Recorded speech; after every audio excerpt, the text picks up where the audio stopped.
That was a good segment there on Shakespeare. You know, I remember some of my Shakespeare days.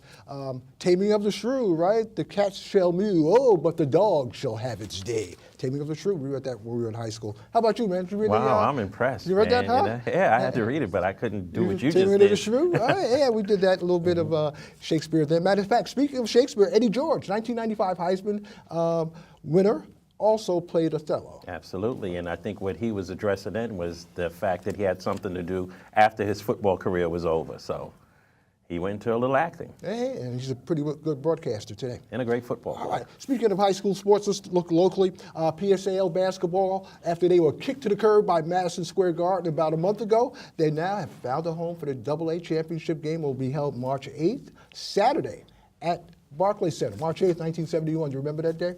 Yes, I do. That? What was it?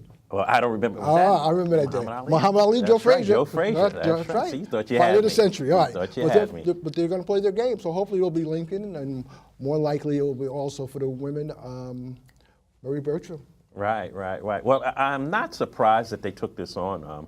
It's almost a bailout for Madison Square Garden. Madison Square Garden still looks good. They said that they were overbooked, and the Barclays Center stepped in, and it was a natural thing for them to take to endear themselves once again to the community as a whole, but especially to the Brooklyn community. Because as you said, Lincoln, there's a good chance that they're going to be there again. More likely, it's been Brooklyn every year since I've been here. I've been here a while, right? So hey, all right. When it comes to youth participation in sports, team sports especially, they said there has been a significant drop-off. There's a study out from 2008 to 2012. There's been a 4% drop-off. You're there on the ground with a lot of these youth, especially at your Stuyvesant facility.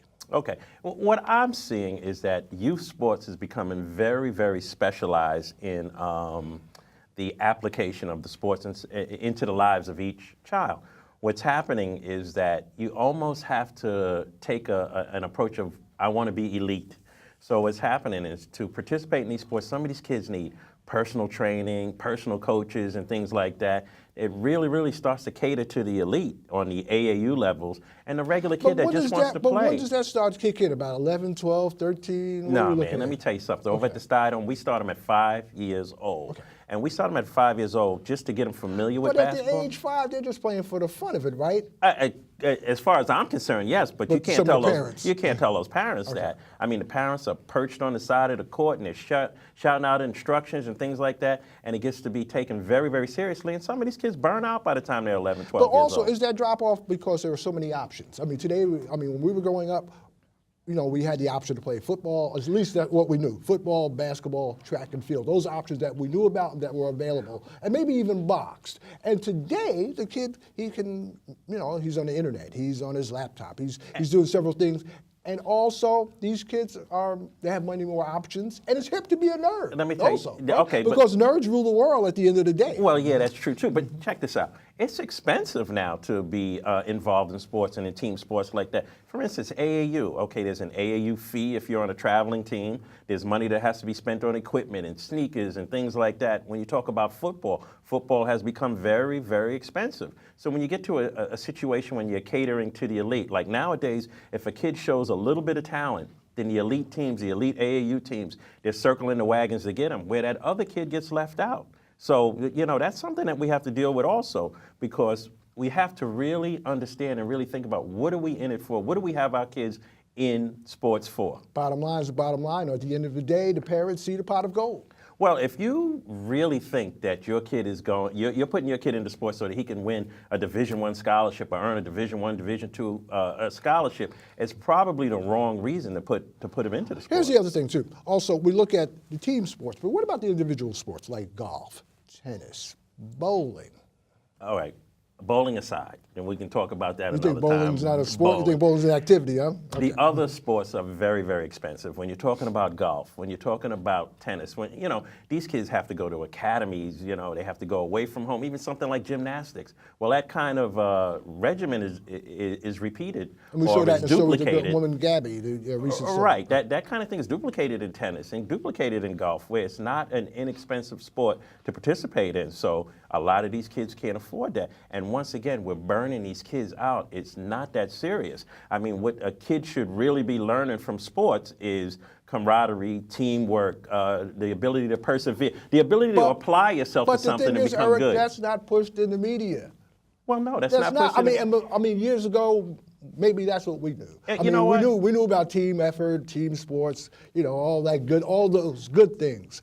So to speak. As that parents was sort of taught. and as somebody, let's say in my position over at the Brooklyn Stardome, where we see hundreds of kids in a month that we're training, the media should not be the driving force. The media shouldn't dictate what's really valuable and what a kid can really get out of sport. I always tell the story about, let's say, somebody who suffers an injury or gets diagnosed with something, and then they have to go through a recovery period. The first thing I say to my friend or somebody who's going through that, did he play sports? If he played sports, chances are he knows what it takes to recover, to rehab, in order to get back to where he was. Those things are learned at an early age from participating in sports. What does this drop-off mean as far as for the future? The drop-off means that we have to address it. I mean, this is not like a moving train that can't stop.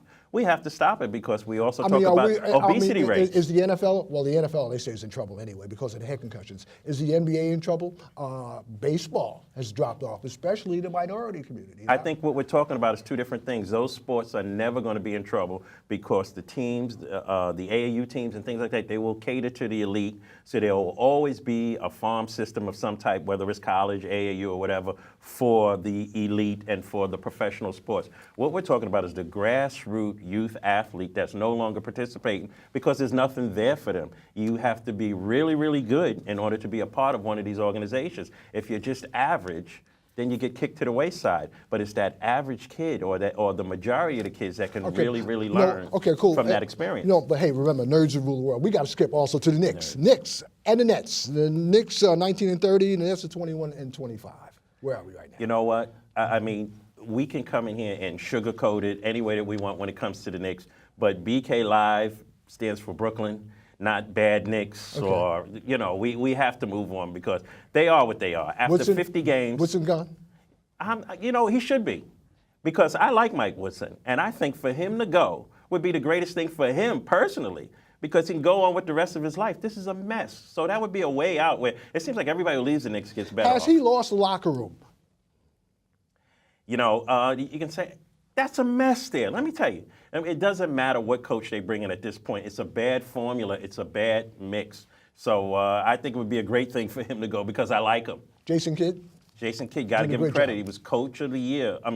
Coach of the month for the month of January. And when he gets the blame when things are bad, you got to give him the credit when things are going good. Lance Stevenson's doing well, right? Lance Stevenson took a hard fall the other day, but he's doing a whole lot better. Right. Got stuff for the All-Star game and chirped about it. All right, to be or not to be.